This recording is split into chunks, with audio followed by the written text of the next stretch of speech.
Bonjour my friends, I'm Frankie and welcome to Club Foodie. A few months ago, I shared one of my most versatile Asian sauces with you because not only do I use it with sushi, but also for dumplings and pot stickers. That was my gyoza sauce. In this featured recipe, I present you with the perfect match for that sauce. In today's episode, I'll show you how to make my spicy pork gyoza. This popular Chinese dish is very tasty, flavorful, and a great recipe to have on hand. Many of you might think that making gyoza is hard, but it's not.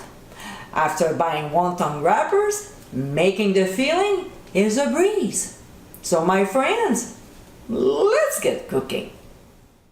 Before we start making the filling, let me show you an ingredient that I use often. These guys are called nira chives, also known as garlic chives and Chinese leek. They smell and taste like a combination of green onions and garlic. You can easily find them at any good Asian supermarket, and in case you can't, just use green onions or regular chives. Now, for this recipe, we'll need about half a cup. So we'll take what we need and put the rest in the fridge. By the way, they keep well. They last a couple weeks, although it's always better to use them within a week. And price-wise, they're very cheap, considering how much you get in a package. So, we'll rinse them well and dry them off in a clean dish towel by patting them down. Then we'll transfer the chives on a cutting board and chop them finely. Now, if there are some leaves that look tired, just discard them. Alright, let's make the filling. In a large mixing bowl, we'll combine ground pork, green cabbage, but you can always use Savoy or Napa. Then nira chives, fresh minced ginger, pressed garlic, chili oil.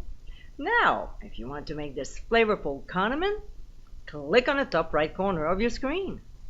To this, we'll also add sesame oil, some Chongqing cooking wine, low sodium soy sauce, granulated sugar, ground sea salt, and freshly ground black pepper. We'll stir the ingredients until they are very well blended.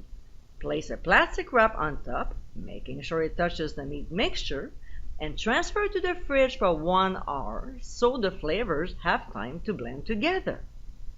60 minutes later, we'll start filling the gyoza. So we'll take one wonton wrapper, scoop some of the meat mixture, and place in the center. We'll wet half of it on the edge and then begin folding. So what we'll do is make a small fold, pull slightly to the side, and press down firmly. We'll repeat until we reach the other end. To make it look prettier, we'll bend it to form a crescent shape.